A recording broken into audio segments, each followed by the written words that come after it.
Creep cover that plays. I mean, you guys may know I'm a huge Radiohead fan, and that is just a freaking amazing cover.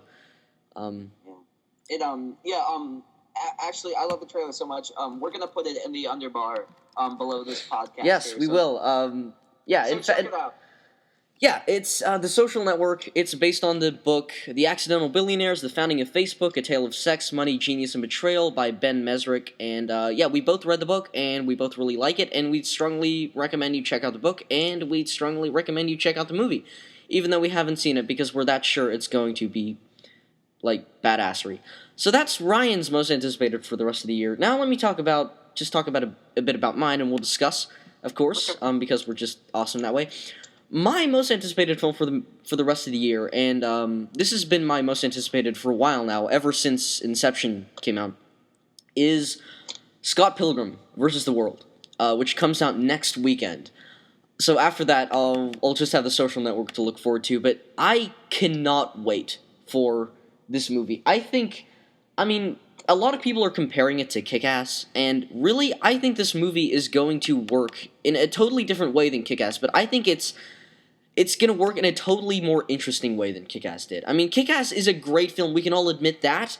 However, what happened, the whole concept of Scott Pilgrim and basically really what the movie's about is just, we've never seen anything like this before. I mean, essentially, it's a movie where there's this kind of, shy guy named Scott Pilgrim who lives in Canada, and he likes this girl, but in order to date her, he first has to defeat her 7 evil ex-boyfriends.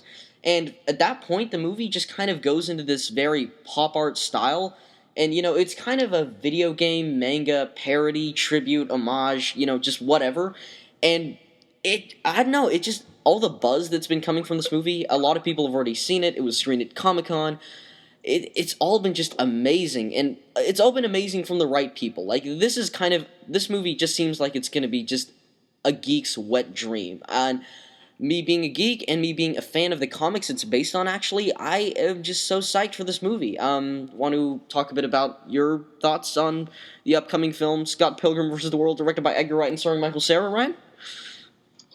Yes, I do. I am seeing this on midnight, Thursday night or Friday morning, depending on which way you look at it. That is my third most anticipated for the remainder of the year. I am absolutely looking forward to this movie. I know a lot of people are kind of getting sick of Michael Cera because they're like, he kind of does the same thing over and over again. I think that's his charm. I think that's kind of what works with him. I think he just does it well. I like Michael Cera a lot, and I think this movie is going to be really fantastic. Like Ivan said, I definitely dig the whole pop art style. I haven't read the comic books, so I can't make a comparison there. But I totally love Edgar Wright. Shaun of the Dead. Edgar Wright is directing Scott Pilgrim, and he's also done Hot Fuzz and Shaun of the Dead, which you guys have probably seen, though. If not, definitely go check it out. And they're both amazing movies.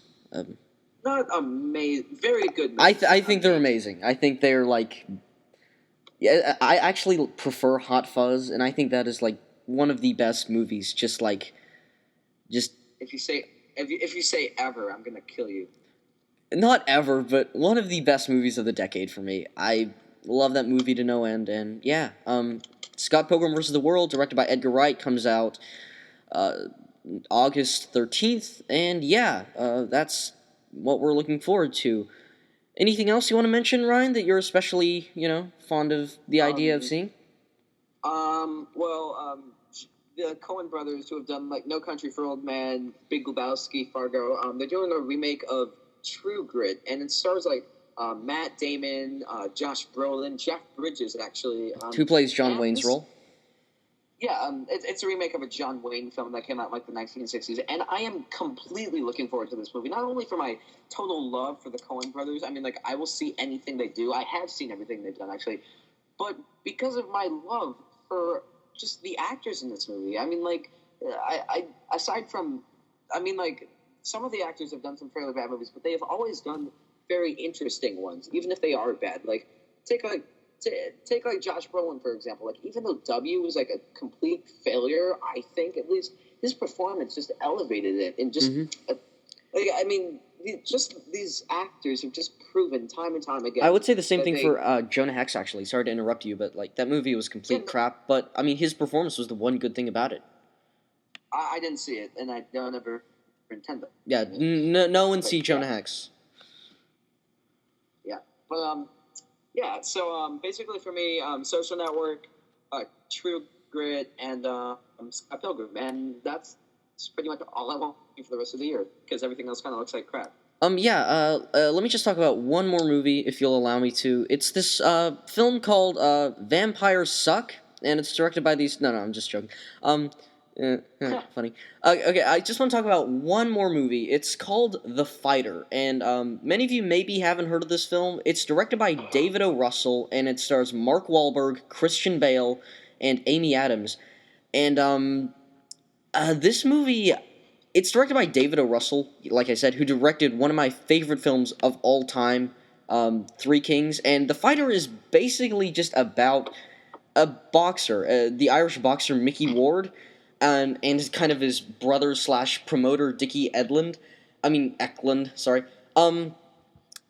It's I don't know. We really know very little about this film. There's not been any footage or any trailers released. The only thing we have are a few set photos, and this is a period piece. And this movie just really interests me for some reason. I mean, I know we have yet to see the trailer and really anything from the movie at all, but I don't know. I just really can't wait for this film. I love all the actors. I'm a big fan of David O. Russell, and yeah, this movie just looks awesome. And it's kind of sad that I'm resorting to a film that we've seen no footage from for one of my most anticipated. But I mean, like the remainder of the year is kind of pathetic with some like little spots of gold here and there. What do you think of that, Ryan? Of that? Well, first off, it's not that pathetic. I mean, there haven't even been any set photos from True Grit. I mean, it's been totally in the dark. But yeah, I'm inclined to agree. I'm looking forward to The Fighter. I'm kind of getting like a The Wrestler vibe off of it, not only from the title but kind of from like the content of it, and I think that's actually a very good thing. I'm looking forward to this movie as well. Film Tonight pretty much said everything there is to be said. Fantastic cast, interesting director, and I am looking forward to this movie. So, for me. Yeah, and just to quickly wrap up, like I said, I think the rest of the year is looking pretty, mediocre for movies. I mean, there's a few good things like we discussed, but what is your opinion on that? Like, overall, how do you think the movies are going to be? Honestly, like I said earlier, I could see pretty much the three films that I mentioned and be satisfied. I mean, like, there's probably going to be a couple surprises popping up for the remainder of the year, but I think Yogi Bear. Shut up. I think aside from Scott Pilgrim and probably Harry Potter, like, as far as, like, mainstream, like, blockbuster movies go, I think this is going to be a really weak remainder of the year. I mean, not to say that it's been very good so far this year. I mean, I think, Ivan, you and I can agree that some of the more mainstream movies have been dying. Yeah, I think that, like, if you take all the wide releases from this year and just kind of average them, last year was a lot better. But that's a debate for another time. Yeah. So, yeah, I honestly think if you take away, like, all the independent and all the foreign movies that have been coming out this year, which have been fantastic, I think I can safely say this has been one of the weakest years for cinema in the last couple decades. Like, yeah, I mean, like, there's been sure, there's been some really good things like Toy Story 3 and Inception, but really, besides Toy Story 3 and Inception, can you guys name, like, one great wide release that's come out this summer? Like, I'm seriously asking, like, this isn't a rhetorical thing. I mean, like, I'm seriously, is there any movies that you guys think are up there? Like, Predators was certainly fun. I really like that movie.